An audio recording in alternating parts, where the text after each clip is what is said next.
உங்க ஆட்சியை பொறுத்த வரைக்கும் வெறும் இன்ஸ்டாகிராம்ல ரீல்ஸ் ஆட்சியா இல்லாம ரியல் ஆட்சியா நடத்துங்க. அது மட்டும்தான் மக்களுடைய கோரிக்கை. பிளவுபட்ட குரூப்ல இருக்கக்கூடிய ஒரு தலைவரோட வீட்டுக்கு ஒரு புது சோஃபா போகுது. சோஃபா பின்னாடியே புது முதலமைச்சரும் அந்த தேர்தல் நேரத்தில் ஊழல் சக்தின்னு சொன்னீங்க. ஆனா இன்னைக்கு சோசியல் மீடியால மக்கள் உங்களை பார்த்து கேள்வி கேட்க ஆரம்பிச்சிட்டாங்க.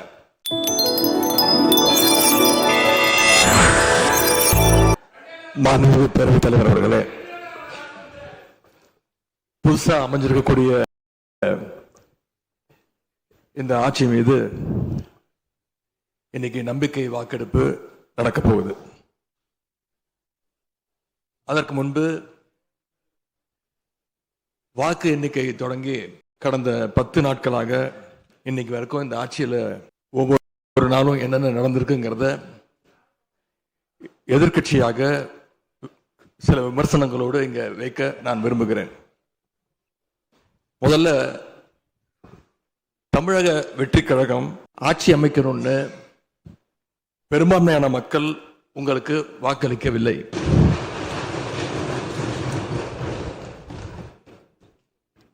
நடந்து முடிந்த சட்டமன்ற தேர்தலில் பதிவான வாக்குகள் சுமார் 4,93,25,000 வாக்காளர்கள் வாக்களிச்சிருக்கிறாங்க. தற்போதைய ஆளுங்கட்சிக்கு வாக்களிச்சவங்களுடைய எண்ணிக்கை எவ்வளவு தெரியுமா? 1,72,26,000 தான். மீதம் இருக்கக்கூடிய சுமார் 3,21,00,000 பேரும் நம்பிக்கை கோருகின்ற இந்த கட்சிக்கு, உங்க கட்சிக்கு எதிராக வாக்களிச்சிருக்கிறாங்க என்பதை நீங்க புரிஞ்சுக்கணும். அதாவது கிட்டத்தட்ட 65% மக்களால நிராகரிக்கப்பட்ட ஒரு ஆட்சி மேல எங்களுக்கு மட்டும் இல்ல, உங்களுக்கு வாக்களிச்ச மக்களுக்கே கொஞ்சம் கொஞ்சமா நம்பிக்கை குறைஞ்சிட்டு வருது. அடுத்து மிக முக்கியமான ஒண்ணு நம்பர்ஸ், மெஜாரிட்டிக்கான நம்பர்ஸ்.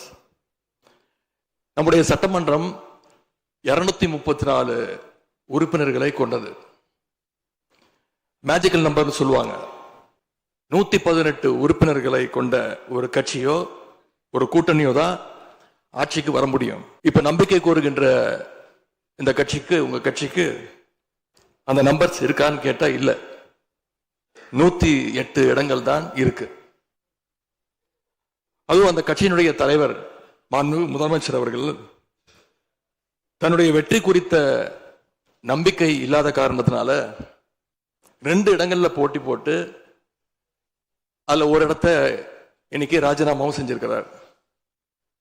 இன்னும் அந்த தொகுதி மக்களை சந்திச்சு, நேரில் சந்திச்சோ இல்ல ஒரு அறிக்கை மூலமாகவோ ஒரு நன்றியை கூட இன்னும் தெரிவிக்கல. அது மட்டும் இல்ல, நேத்து உயர்நீதிமன்றம் அளிச்ச தீர்ப்புல ஆளுங்கட்சியை சேர்ந்த திருப்பத்தூர் சட்டமன்ற தொகுதியினுடைய மாண்புமிகு உறுப்பினர் வாக்கெடுப்புல கலந்து கொள்ள கூடாதுன்னு நீதிமன்றத்தில் சொல்லியிருக்கிறாங்க. அதனால இப்ப ஆளுங்கட்சிக்கு வெறும் 106 இடங்கள் தான் இருக்கு. ஆனாலும் தேர்தல்ல தனக்கு எதிராக எங்க தலைவர் அமைச்ச கூட்டணியில போட்டியிட்ட கட்சிகளை எல்லாம் இன்னைக்கு சேர்த்துக்கிட்டு பெரும்பான்மைக்கான கடிதத்தை ஆளுநருக்கு கொடுத்து இன்னைக்கு இந்த ஆட்சி அமைக்கப்பட்டிருக்கு. இந்த ஆட்சிக்கு இன்னைக்கு ஆதரவு தெரிவிச்சிருக்கக்கூடிய இந்திய கம்யூனிஸ்ட் கட்சி, மார்க்சிஸ்ட் கம்யூனிஸ்ட் கட்சி, இந்திய யூனியன் முஸ்லீம் லீக், விடுதலை சிறுத்தைகள் கட்சிகளை சேர்ந்த மதிப்பிற்குரிய தலைவர்கள் எல்லாம் சொன்ன காரணம், இந்த ஆட்சியை நாங்க சப்போர்ட் பண்றோம் அப்படின்னு அவங்க சொன்ன காரணம், குடியரசுத் தலைவர் ஆட்சி அமைஞ்சிடக்கூடாது என்ற எண்ணத்துல உங்களுக்கு வெளியில இருந்து ஆதரவு தரோம் அப்படின்னு தெளிவா சொல்லியிருக்கிறாங்க. அதே நேரத்தில் இன்னொன்னு சொன்னாங்க, இப்பவும் அவங்க எங்க தலைவர் தலைமையிலான திராவிட முன்னேற்ற கழக கூட்டணியில தான் தொடருவோம்னு சொல்லியிருக்கிறாங்க. உங்களுக்கு ஆதரவு கொடுக்கும் போது அவங்க சொன்ன இன்னொரு காரணமும் இருக்கு, அதையும் நம்ம ஞாபகம் வச்சுக்கணும். மதச்சார்பற்ற ஆட்சி அமையணும்னு சொன்னாங்க. ஆனா இப்ப இங்க என்ன நடந்திருக்கு? உங்க கொள்கை எதிரின்னு சொன்ன பாஜக தலைமையிலான என்டிஏ கூட்டணியில போட்டியிட்ட ஒரு சட்டமன்ற உறுப்பினரை அந்த கட்சி தலைவருக்கே தெரியாம அந்த கட்சி தலைவருக்கு இந்த ஆட்சிக்கு ஆதரவு தர வச்சிருந்தீங்க. இப்ப நான் சொல்றது ரொம்ப டீசென்டான வெர்ஷன். அந்த வார்த்தையை மட்டும் நீக்கிறேன். அந்த கட்சி தலைவருக்கே தெரியாம இந்த ஆட்சிக்கு ஆதரவு தர வச்சீங்க.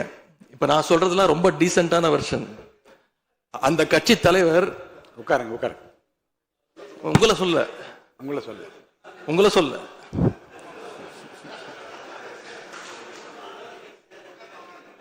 உட்காருங்க. மாண்பு உறுப்பினர் காமராஜ் உட்காருங்க. மாண்பு உறுப்பினர் காமராஜ் உட்காருங்க. மாண்பு உறுப்பினர் காமராஜ் உட்காருங்க.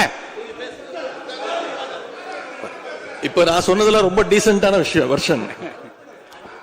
அந்த கட்சி தலைவர் திரு டிடிவி தினகரன் சொன்னது என்ன தெரியும்? சொன்னாரு, ஆட்சிக்கு வர்றதுக்கு முன்னாடியே குதிரை பேரத்துல ஈடுபடுறாங்கன்னு சொன்னார். நேற்று சொல்லியிருக்கிறாரு, மாற்றம்னு சொன்னீங்க, இது மாற்றம் இல்ல துர்நாற்றம் அப்படின்னு சொல்லியிருக்கிறார். அடுத்து அதே பாஜக தலைமையிலான என்டிஏ கூட்டணியில் இருக்கக்கூடிய பெரிய கட்சியான அதிமுக இன்னைக்கு கிட்டத்தட்ட 2 பிளவுபட்டிருக்கு. பிளவுபட்ட ஒரு குரூப் உங்களுக்கு ஆதரவு தெரிவிச்சிருக்கிறாங்க. அடுத்து நடந்த இன்சிடென்ட் தான் மிகப்பெரிய ஒரு ட்விஸ்ட். பிளவுபட்ட குரூப்ல இருக்கக்கூடிய ஒரு தலைவரோட வீட்டுக்கு ஒரு புது சோஃபா போகுது. சோஃபா பின்னாடியே புது முதலமைச்சரும் அந்த தேர்தல் நேரத்தில் ஊழல் சக்தின்னு சொன்னீங்க. ஆனா இன்னைக்கு சோசியல் மீடியால மக்கள் உங்களை பார்த்து கேள்வி கேட்க ஆரம்பிச்சிட்டாங்க. என்ன கேட்கிறாங்க தெரியுமா? அந்த ஊழல் சக்தியோடு சேர்ந்து இருக்கக்கூடிய ஆளுங்கட்சிய இப்ப என்ன சக்தின்னு கூப்பிட போறாங்க. கிளீன் கவர்மெண்ட் சொன்னாங்க. இதுதான் உங்க கிளீன் கவர்மெண்ட் லட்சணமானு மக்கள் கேட்க ஆரம்பிச்சிட்டாங்க. இப்படி நீங்க கூவத்தூரையும் மிஞ்சிற அளவுக்கு அடிக்கிற கூத்த பார்க்கும் போது இந்த அரசு எத்தனை நாளைக்கு நீடிக்க போகுதுன்னு மக்களுக்கு அந்த சந்தேகம் வர ஆரம்பிச்சிருச்சு. முதல் கோணலே முற்றிலும் கோணல்ன்ற மாதிரி உங்க நடவடிக்கை எல்லாமே இன்னைக்கு நடந்துகிட்டு இருக்கு. இப்படி எம்எல்ஏக்களை எல்லாம் கடன் பெற்று ஆட்சி நடத்துகின்ற முதலமைச்சர் தான் அளித்துள்ள போலி வாக்குறுதிகளை நிறைவேற்ற முடியாதுன்னு தெரிஞ்ச உடனே முந்தைய அரசு, அதாவது எங்களுடைய அரசு, வளர்ச்சிக்காக பெற்ற கடன் குறித்து தவறான கருத்துக்களை தந்து மக்களை இன்னைக்கு திசை திருப்ப முயற்சி செஞ்சு கொண்டிருக்கிறார். பெரும்பான்மையும் இல்லாத, அரசியல்ல அடிப்படை நேர்மையும் அல்லாத இந்த அரசு நல்லாட்சி தரும், தமிழ்நாட்டு மக்களுடைய உரிமைகளுக்காக போராடும்னு மக்களுக்கு துளியும் நம்பிக்கை இல்லை. முக்கியமான ஒரு விஷயத்தை இங்க நான் பதிய வைக்க விரும்புகிறேன்.